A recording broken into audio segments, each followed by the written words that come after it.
I'm going to systematically and meticulously go through these comments and rip every single negative one that has been aimed at me to shreds, because every single one is flawed. Because what is going on? I am Christian and welcome to a brand new video where I explore comments or read negative comments or read mean comments or something to that effect.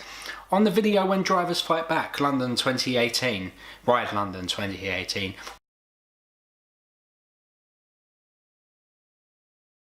Which is by far my most viewed video, 175,000 views at time of recording.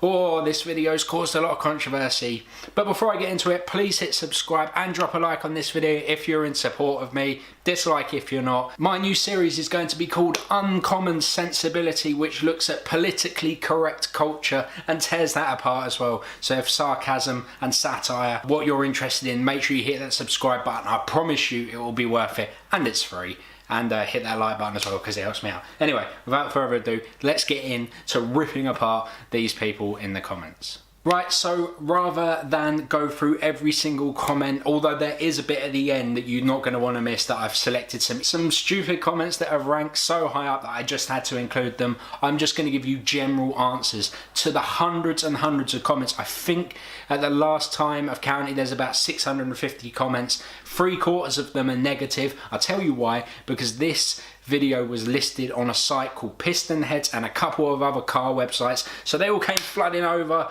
ready to get into a battle. Obviously I couldn't answer every single comment individually, so I'm making this video. So I put on the old reading spectacles because I've written a lot of this down because there's so much to go into detail about. Question number one, the most common question on these comments: cyclists don't pay road tax, why are we closing the road for them, rah?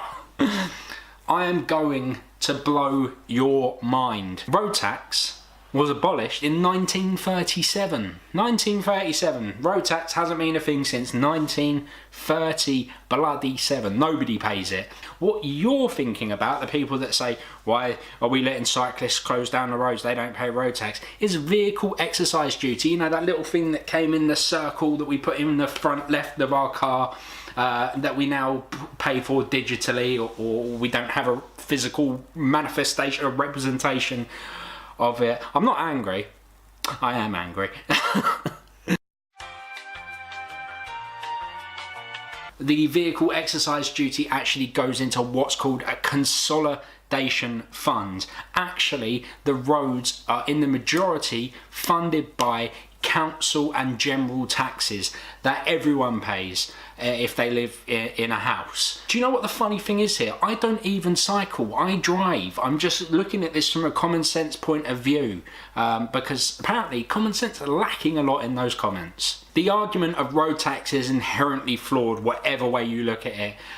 So yeah, so that basically craps all over that argument. Point two, and this is the point I love maybe the most, maybe even more than the other one. Why should people suffer? Because I love the word suffer, because there's definitely a family in Africa who are struggling to eat or drink clean water every day that are going, oh my god, why are these people suffering out in Surrey and London that they can't get on their roads for? Did you get the sarcasm? This event in 2017 raised 12.75 million. That is a record for any event held by cyclists. £53 million has been raised in total by Ride London in, I believe it started in 2014. For 12 hours of having a road closed, one day a year, 12 hours, £53 million has gone to charity. Signposts and diversions for days, weeks, months up before. The cycle route for 2019, the Ride London 2019, it's already out. The road expected closure times already out. The next one, another one that's so easy to pick apart, it's almost unfair to the people that are saying it because it's so easy to rip. Why aren't the police involved? Why isn't it police cordoned? Because I guarantee you this exact thing. If it was police cordoned, you would be the very first people to go, oh, it's wasting police time. Police should be out there catching the criminals. Because I think you can rent a police officer for about £300, £350 a day, whereas the people, the stewards, won't be paid that much. And also, one thing that I noted on their website, that guy in the video, the steward with the high-vis jacket, it might have very well been a volunteer, because some of the stewards that, you know, deal with the route, they're volunteers. So it just baffles me even more. Another one, not so common, but an easy one to talk about again. Why do they have to use main roads? Why don't they use the side roads or roads that don't have as much traffic on it? First of all, 100,000 people are expected to ride in this August event, and I don't know, about 60,000-ish people rode in last year's event, the one that this video is on.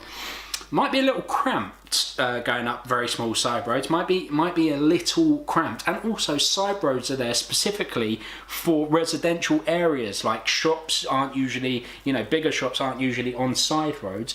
Once again, the argument is inherently flawed. Main roads can often be diverted off of, and often are. Side roads, not so much, because they're the ones that you used for the diversion. Use your brain. And before I get into the one-off mentions, the last question. In your video, there's no cyclists on the road. Why wasn't it open? Now, you see that corner? I'll put the video in here. That is a blind corner, and the cyclists, because they're coming from London, are coming down the road the wrong way. You cannot see for absolute certain past that corner if there is a family of cyclists, if there is a single cyclist up that road. You can't see it from where we are. So, if you're saying there's no cyclists, we don't know that. I don't know if there was a cyclist that came past while my back was turned. I doubt there was, but that is not the point. First, you have the professionals, and then you have the families and the people gathering for charity. Hence the importance of that cordon, which is stopping people from going what is against the cyclists. Yes, and of course the cyclists are actually going against the flow of traffic, but there's no traffic. That's why it's cordoned. So, do you know what? Do you know what pisses me off the most about this is that I've read in the interim period several articles of people causing death by dangerous driving because they've ignored traffic cone signals. It just baffles me how there's been such pushback from a lot of people on this video, when I actually believed, and for a long time on the video, the support, it was cut and dry. I still don't know if you believe this after I've just ripped apart every single argument that's been put in place. There's no point you being here, basically. There's genuinely no point in you still being here. But if you are here and you still like me ripping people apart, here are the special mentions that I'm gonna look at.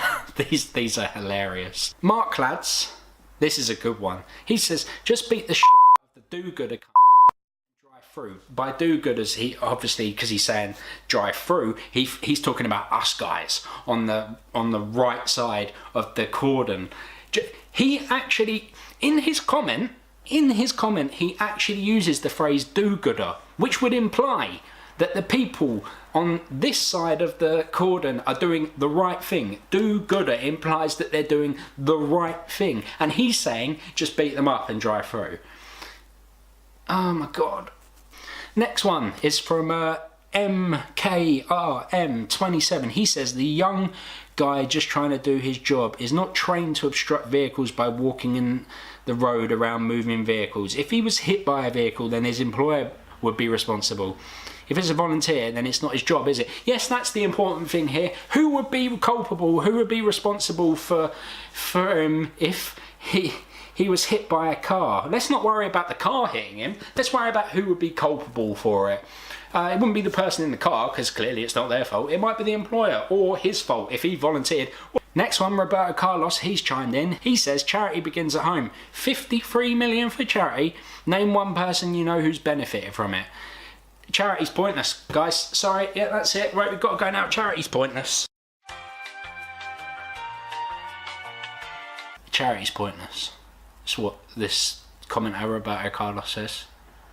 Car driver in the right, says Dell. He says, the c*** posted, that's me, he's a Jobsworth prick that deserves a smack in the mouth for interfering like an old woman. Dell doesn't have he's obey, conform, consume is his is his avatar, not his face, surprisingly, not his face. Banana Man, good name, once again, no picture. I was going to say those car drivers were idiots. Yeah, reasonable, thanks. However, when I realised it was due to cyclists, good on them, less cyclists the better. This guy's just implied that it would be better if he killed people on the road. Less cyclists, the better. What? Ripper 36068. About the time cyclists had full auto insurance. Auto insurance. And finally, we're going to look at Paint 67, who says no police, no council, this is not legal right outside a petrol station. It seems to me like the locals are just taking the law into their own hands. There are no signs and no officials. You need a licence and permission and road signs to close a major junction. Did you watch the video for a start? There is a guy clearly who is in, you know, authoritative uniform who is marshalling. There are road blockades and there is a road closed sign. All of them exist in that video. And finally, genuinely, and now I'm not going to be annoyed or condescending or sarcastic, this for me is what it's all about. And this is from Johnny Boy, who said, wouldn't these motorists be breaking this road closure, be breaking the law, which we've already established they are. Last September, the Pedal for Scotland event, roads were closed, but along the route, some motorist decided he was going to ignore the road closure, and in doing so, knock down a 12-year-old boy. My point that I want to put across to people ultimately in this video, despite the fact that we've had a bit of back and forward, we've had a bit of a laugh, I've been sent 6 or 7 death threats because of this video, doesn't bother me at all. What my point is that what if? Now I know it didn't happen, but it has happened before. I've literally just read you an example and there are plenty more to be had. What if there was a kid on his bike riding with his family, and because he's you know very young child, potentially might have been on a bike with stabilizers, and they were riding slow because he was having fun while he was out on that blind corner, and that car went past and hit, or cars went past and hit it, and it turned out that it was a member of their own family. Or if you were doing it and you disagree and it turned out you killed a member of your own family because you couldn't wait what was basically an extra 20 minutes. That's it. Open and shut case. Anyway guys, I've been Christian. As always, have a great day. Bye.